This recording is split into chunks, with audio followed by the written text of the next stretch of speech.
So we're back. All right, so today we're going to talk about why World War One started in general and why did the U.S. join. All right, so the world at war, how mania caused the outbreak of the First World War. So what we're going to do, we're going to use the mnemonic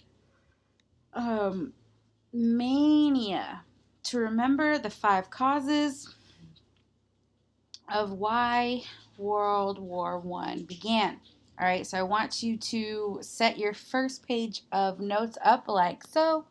You're gonna have 2 columns. One's gonna say the cause, so militarism, alliances, nationalism, imperialism, and assassination.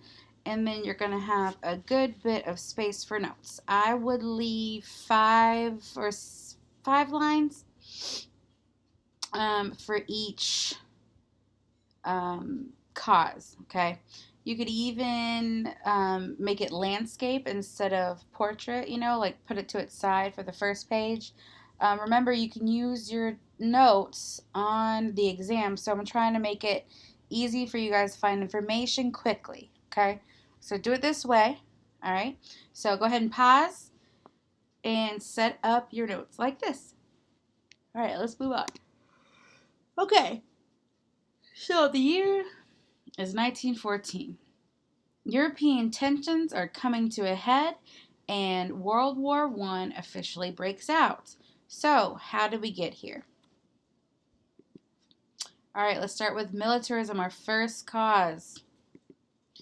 So, militarism really began between Britain and Germany. The German nation was a proud nation who felt that their military power was an indicator of their cultural and national superiority. All right, this is a big one. The word superiority. All right, Germans have a track record of believing they are culturally superior to others, and with that feeling comes the desire for more power. All right, so Kaiser Wilhelm II agreed with this sense of military strength and wanted Germany to use their power to ensure German dominion in Europe and the world. So Kaiser means king. So the king of Germany, his name was Wilhelm II. He pretty much wants Germany to rule over as much land as possible.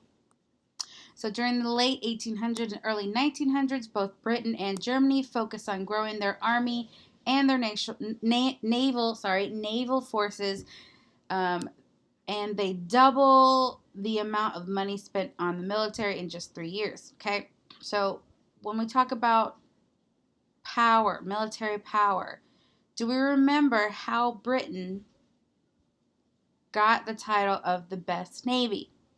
All right, this was a question on your American imperialism quiz or assessment.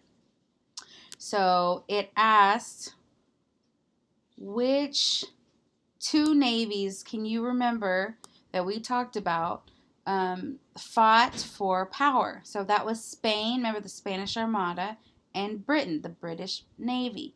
So Queen Elizabeth of England, so that's Britain, remember she beat the Spanish Armada of Ferdinand and Isabella, and after that, Spain as a world power ended, and Britain took over that position as world power. So Germany knew that. So Germany, who believes they're superior to everybody, says, well, we need to get a even stronger navy so we can beat Britain. All right, so what do you think Britain's going to think? Britain's going to say, okay, well, Germany's building up their military and their navy. Well, we got to build ours even better, right? So it starts this competition. So we have this military competition that's basically just resulting in all these countries having crazy amounts of military power. Do you think that's going to kind of come into play on how we decide we're going to use the military? Yeah, right? We want to show that we're the best. All right, so militarism is a big reason for World War One. All right, so we'll see how that plays out. We're not gonna look at that. Okay, so the second cause is alliances. So, right, alliances Or you should already write alliances. All right, so A, alliances. So write all the highlighted portions, please. I forgot to tell you that. All right, so many alliances were born out of concern over a potential breakout of war. The country hadn't seen a real war in 20 years, and people were becoming satisfied there was peace on earth. However, government leaders did not agree. They felt that pressure of militarism throughout Europe, especially between Germany and Britain. So, to provide a safeguard, many countries begin to sign alliances with other countries. So, what is an alliance? So, write that down. An alliance is a relationship between two countries that is beneficial for both nations. Okay, this is not the only thing you need to write for alliance, so leave some room. All right, so write these two highlighted portions down. All right, so let's back up a little bit. So before Germany is Germany, it was this place called Prussia, okay? So they took over the balance of power that the German states had balanced for centuries. So essentially, there was a bunch of little, well, we'll just say these are all little nations, okay? They're all little nations. They're all made up of people who claim they are German. They're all German, okay? But they're not all in the same country, okay? They all have their own little country. Prussia is one of those countries. So they all are what they call themselves Germanic people. They all believe that they are culturally superior. They believe the Germans are the best. All right, because we've had Germanic people since the time of the Roman Empire. Okay, so they are not new ethnicity. They're just in different states. So there's this guy named Otto von Bismarck. You don't have to know his name, but he was the ruler of Prussia. He decides he wants to consolidate or unify all of the Germanic people of the world. Okay, thus Germany is born. You don't have to write this, but you need to know this just for background information. All right, so we have Germany. So because all these little states are now a big old state, a lot of European nations say, well, we need to have an alliance because this balance of power is now not so balanced. Okay, so Germany has a lot of power. So new alliances emerge from this unification. All right, so make sure you know it's the German unification. All right, so during all this, Otto von Bismarck, this guy, is also starting wars with France. So France and Germany become enemies because the Germans steal land from France. They start wars on purpose just so they can beat them and take their land.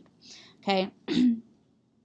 So to protect themselves, they being Germany, create an alliance in case they need help defeating their French neighbors in 1870. All right, and this alliance is called the Triple Alliance. You really need, I'm going to put a star of this, okay? Definitely know this. The Triple Alliance is an alliance between Italy, Germany, and Austria-Hungary that promised to help each other if France or if any other nation threatened them with war. Okay, so that's where we have the first alliance. All right, more alliances. You don't have to write this one down. But as a response to the Triple Alliance, France needed a partner. Enter Russia. So we have the Franco-Russian alliance signed in 1894. All right, and we also have Britain. They're going to have their own alliance with little countries. One is going to be Belgium. All right, that plays out a little bit. You don't have to write it down. All right. So, but we do have another big one, and you do need to write this down. It's the Triple Entente. Not to be confused with the Triple Alliance. I know it's confusing. The Triple Entente's the good guys. Okay? France, Britain, and Russia. So they're going to enter an alliance so they can pretty much have each other's backs if Germany decides to attack either France, Russia, or Britain. Okay? So we have now these two alliance systems, really big alliance systems with these big nations. The Triple Entente, we call them the Allied Powers. Okay. And then we're going to call the Triple Alliance the Central Powers. how I remember this, we're gonna say the Triple Entente is the good guys, right? Because they're our side. We're eventually gonna be, the U.S. is eventually gonna join the Allied powers. So these are good guys. I think of it as Allied A. Yay, we want an A on a test. Or C, Central. Boo, we do not want a C on the test. Okay, so the bad guys. All right, Allied Central. Okay. So we have these alliances. So if anything happens with any of these nations, so if Germany gets attacked by Britain, who's going to be at war? Germany and Britain? Just Germany and Britain? No. It's going to be Germany, Austria-Hungary, Italy versus Britain, France, and Russia because they all agreed to help each other. So hopefully we have this big old conflict right here, and this is going to be World War I because of these two main alliance systems. So we have to see now what is going to set this off. Okay, let's go past this. We don't need to know this. Okay, so big thing that's going to set this off is our next cause, and it's nationalism. All right, so that's our N. First thing I want you to do is write down the definition. So nationalism is an extreme pride in one's nation, or it could also be a movement to create one's own ethnic nation. So people have different ethnicities, right? But they don't have to actually live in the country of their ethnicity. Example is America, right? I mean, we have all different ethnic groups here, but we live in America. We don't have an official ethnicity. Well, back then, when that happened, it wasn't always a good thing. All right? Excuse me. Yawn. All right.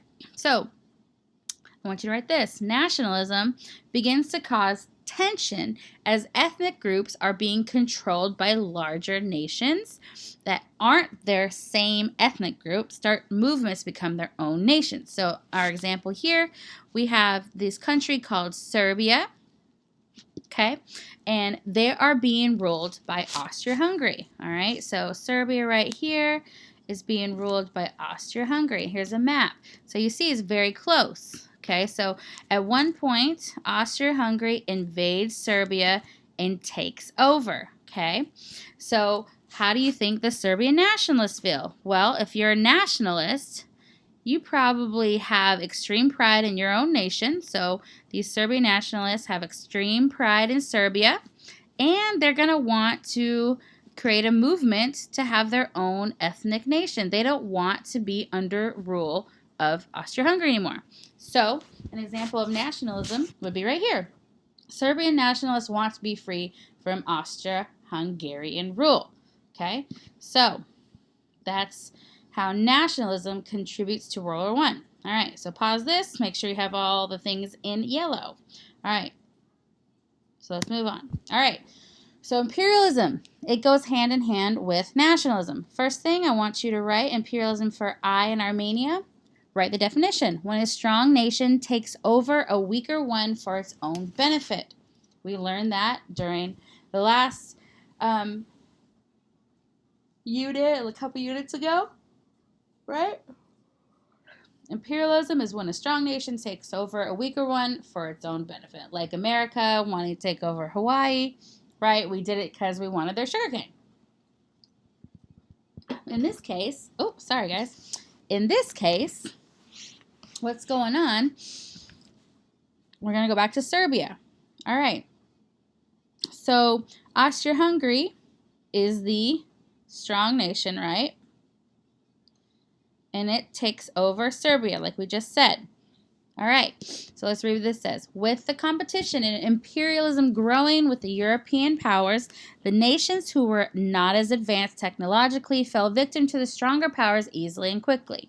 So that would be Austria-Hungary having a big old great army, taking over Serbia, who is weaker, doesn't have as much military, all of that, okay? So the thing about Austria-Hungary taking over Serbia was that Serbs, that's what they call themselves. If you're Serb, you could be Serbian or you're a Serb. Were ethnically Russian, Slavic, okay, we call it Slavic, and they did not want to be ruled by someone they had nothing in common with. So they want to get rid of Austria-Hungary. So they began rebelling. And during this, Russia vows to support Serbia if there ever was an attack on them. Okay? So this stems from imperialism. So imperialism starts, we have nationalism going on, and we have this big conflict. Okay? So important thing to take away from here is Russia, right? Russia vows to support Serbia if Austria-Hungary starts any crap with them. So we got to think about our little alliance system. Where's Russia? Well, they're on this side, right? Where's Austria-Hungary? Well, they're on this side. So if anything happens between Austria-Hungary and Serbia, right? Oops, that's supposed to be Serbia. You get my drift here. All right, if anything happens with them, who's got Serbia's back? Russia. So could that be the that starts World War I? We'll find out. All right, let's go back. All right, so go ahead, pause this, and make sure you have all of the yellow. Okay. All right, so we see how there could be an outbreak based on what we just already know. So what had to happen for Austria-Hungary to declare war on Serbia? What do you think could happen? All right, well, we have the last day in Armenia, assassination. So everyone knows what an assassination is. It's usually a murder or a killing done for a reason, right? Usually in the world of politics. So what happens is assassination of all assassinations took place as a result of boiling nationalistic tensions in Serbia. So what happens is Austria-Hungary, Austria-Hungary's heir to the throne, his name was Archduke Franz Ferdinand. He is visiting Serbia one day, and he is killed by Serbian nationals in an effort to resist foreign rule. And what's the foreign rule they're trying to resist? It's Austria-Hungary, right? I'm just going to write AH. So these Serbian nationalists kill this guy, right? Heir, like this says, heir to Austrian throne. They assassinate him and his wife, unfortunately. His wife, Sophie, was also with him when he was assassinated, and she was, she wasn't even supposed to be there. It's very sad. And as you can see, it says, are shot dead by schoolboy in capital of Bosnia. All right, Bosnia, same thing as Serbia. So we have Serbs killing an Austria-Hungarian heir to the throne. You think that could be a reason why Austria-Hungary is very upset at Serbia? You betcha. All right. So Archduke Franz Ferdinand, here's his little family, really sad. That's a painting of the actual assassination of the scene. And then we actually have photos too. Okay, so the assassin, his name was Gavrilo Princip. Okay, and he was, I do want you to write this down. Write this down, okay, in the assassination box. His name was Gavrilo Princip, and he was part of what we call the Black Hand. That's what that little flag is. It looks like a pirate ship a little bit, right? So they were called the Black Hand, and they were a Serbian terrorist group. Okay, they were a Black Hand, and we're going to do a little, write all this down. So I'm just going to put Serb.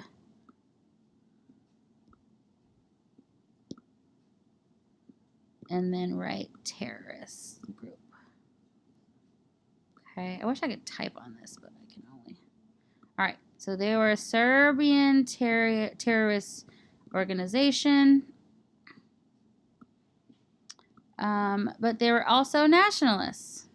Okay, so they had this plan on killing the Archduke when he came to town. They had about, I think, 3 or 4 men that were tasked to do this at the same time. So just in case one of them didn't do well, or if one of them got caught, they could have other chances. Okay. And that does happen. I think one of the guys ends up committing suicide because he almost gets caught, I think. And then Gavrilo Princip, he's a 19-year-old, he eventually succeeds and shoots the couple in a car. All right.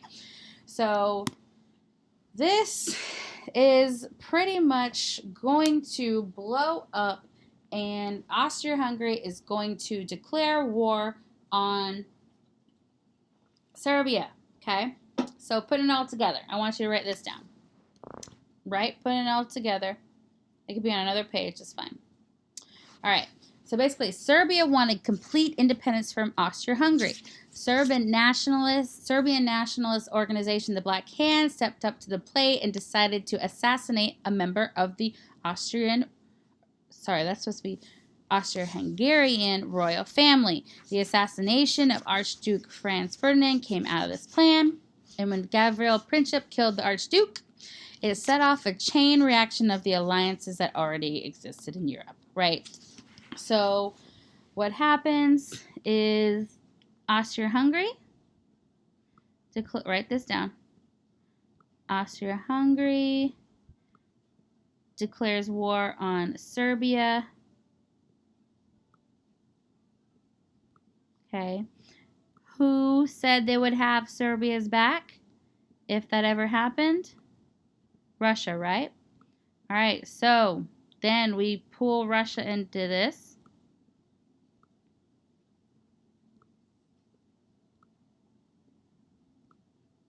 And if Russia gets pulled into it, who else, right? So then we also have, so we're going to add, let's add. We'll do add. Plus Russia, plus, and I'm going to say triple entente. So that's the other two guys, right? That alliance kicks in. Okay. And on this side, he's not the only one, right? So this is going to kick in the triple alliance, right? I'm putting 3 instead of triple, but triple alliance. All right, so we see how all of these things lead up to a giant outbreak, right? Ooh, well, I'll just do that. Alliance, it's fine. Alliance, okay. All right, so this one thing is gonna, there's a big old conflict between all these different countries. Okay, so basically the assassination is gonna trigger, like my little guy here, triggers the, I would like you to copy this down, okay? Copy it on the back. Make it a big diagram. If you have a question on the assassination, this will be easy notes to find during your exam, okay? So Archduke Ferdinand assassinated. Austria-Hungary declares war on Serbia. Russia mobilizes its troops to protect the Serbs. France promises to back up Russia if war begins. Germany declares war on Russia because of mobilization, and on France because France says that they'll help Russia. Germany then invades Belgium. Britain declares war on Germany because of this Treaty of London that they had with Belgium. Okay, so now we have all of these people all involved in this giant war. Okay, so this is what started World War I. Super complicated, super confusing, I know, but it's what happened. That's why we have 5 different causes. Okay, so how did the U.S. get mixed up in all of this European crap? Let's see. All right. So this is going to be new set of notes, kind of. You can put it on the same, but it's going to be on a different topic. So the Americans at first did not want to go to war. Okay, we disagree. Most of them did not want to enter. Okay, we have a couple people here. You don't have to write them down, just write down the highlighted parts, okay? Some Americans opposed entering the war, while some supported the war, okay? At this time, we have a big propaganda campaign by the British trying to get us into the war because Britain's already in the war. They want us to join. Okay, so we see, all right, why did the United States enter the war anyways? All right, we have 4 main reasons. Okay, so this is going to be a little faster. So why do the U.S. join the war? Okay, so number 1, they wanted to protect their money. So at the beginning of the war in 1914, the U.S. proclaimed neutrality, which means they would stay out of the war. However, Woodrow Wilson, who was the U.S. president, still wanted to lend money to the Allied powers in order to help them win the war. Why did they do this? They did this because they were sending money to ensure that Germany is kind of kept in place, okay? So they're giving them this money, but then Wilson starts to realize, well, if I give millions of dollars to Britain and Britain loses, will I ever get that money back? Well, no. So he realized he needed to protect his investment and make sure the countries who owed the U.S. money still had money to pay the U.S. back, which means they had to win. So that's one reason why we go to war. They wanted to protect their money. All right, another reason. Germany started what is called the unrestricted submarine warfare policy. This meant that the Germans would attack any ships they deemed a threat in the Atlantic Oceans. Okay? This angered Americans because that also would include American ships. So Atlantic Ocean is the ocean between New York and England or Europe, right? There's a lot of business going on between the two countries. So it starts to concern the Americans. Well, what if the Germans took out one of our boats? That wouldn't be cool. We're not in the war, okay? But it is a policy that anyone could be a target, okay? So that includes America. So we kind of realize, well, maybe we need to be on alert, okay? Abandon ship. This is not a drill. All right, so the U-boats. This is the German submarine. Okay, it was basically these giant submarines with huge torpedoes on the sides. Okay, they're humongous, and they would be the ones that are going to go out and target any ships that are in these oceans. Okay, all right. Number 3. So the sinking of the Lusitania.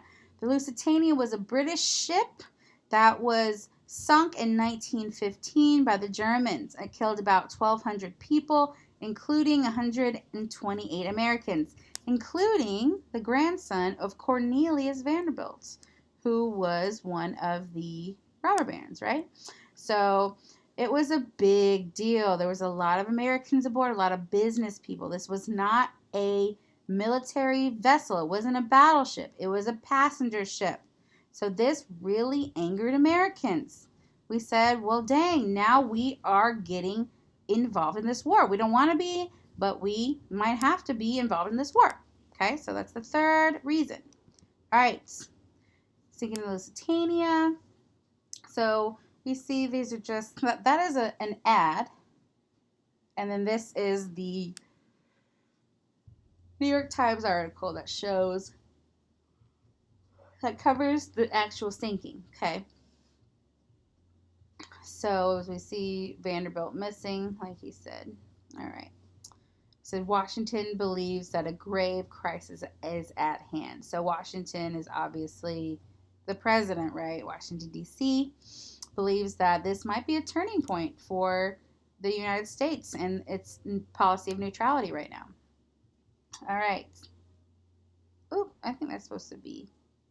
No, that's 3. Okay. Number 3. All right. So then we have the Zimmerman telegram. So the British military intercepts a telegram between Germany and Mexico proposing an alliance between the two countries in exchange for territory lost by Mexico during the Mexican-American War.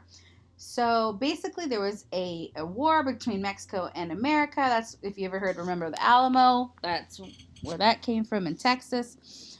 They were fighting over land, okay? The majority of the land was Texas, New Mexico, and Arizona. So basically, what's going on? This guy named Albert Zimmerman, he says, hey, Mexican president, do you want to join us and attack the United States? And because if you do, we will give you all the land you lost from them, and you can rule it however you want. We'll get the rest of the United States after we win, but you can have this territory, okay? The Mexicans did not get this telegram. Plus, they were too worried about their own stuff going on. They had a Mexican Revolution going on, so they don't care anything about the Germans, okay? But the fact stands that the United States saw this as a really big threat, okay? Mexico is directly south of the United States, shares a border with Texas. It would be easy for them to attack, especially quickly, which signaled to the United States Germany was actively trying to target America, okay? They're actively trying to get their land, all right? So this did not sit well with the president. So Woodrow Wilson gets this telegram and kind of his mind is made up, okay? By this time, he sees there's no other way but to go to war because Germany is actively trying to target them as well, although they're trying to stay out. All right, so here is the telegram. So you see this says, one example of intelligence gathered by the British via cable wiretaps. So what they did, they were able to intercept all this stuff because they actually cut what is called the transatlantic telegram. It goes underneath the in the ocean, and they cut it so Germany could not easily use this to communicate, okay? So because they cut it, they had to use other ways of getting messages around, and they were able to easily intercept these telegrams, okay? That's why if you ever hear anything about cable wiretaps, it's the British. All right, anyway, so I want to read what this Zimmerman telegram says to you. So it says, we intend to begin on the 1st of February unrestricted submarine warfare. We shall endeavor, in spite of this, to keep the United States of America neutral. In the event of this not succeeding, we make Mexico a proposal of alliance on the following basis: make war together, make peace together, generous financial support, and an understanding on our part that Mexico is to reconquer the lost territory in Texas, New Mexico, and Arizona. The settlement in detail is left to you. You will inform the President of the above most secretly as soon as the outbreak of war with the United States of America is certain, and add the suggestion that he should, on his own initiative, invite Japan to immediate adherence and at the same time mediate between Japan and ourselves. Please call the President's attention to the fact the ruthless employment of our submarines now offers the prospect of compelling England in a few months to make peace. Signed, Zimmerman. Okay, so that is basically exactly what we said, right? Trying to get Mexico to join Germany. All right. And the fourth reason the United States joined the war: keeping the world safe for democracy. So in April 1917, which is 3 years after the original beginning of the war, U.S. President Woodrow Wilson claimed the world must be made safe for democracy. With this proclamation, Wilson declared war against Germany. Okay, so those are the 4 reasons why we're going to go to war. Because by 1917, Americans were ready for war. They lived through the threat of U-boats, the thinking of the Lusitania, and the Zimmerman telegram. The threat to democracy would be met head-on by the Americans. So that's the end of this PowerPoint. I know it's a little longer, but we got to get this in. If you have any questions, let me know. Hopefully you took those notes. And that's it. All right. See you guys later.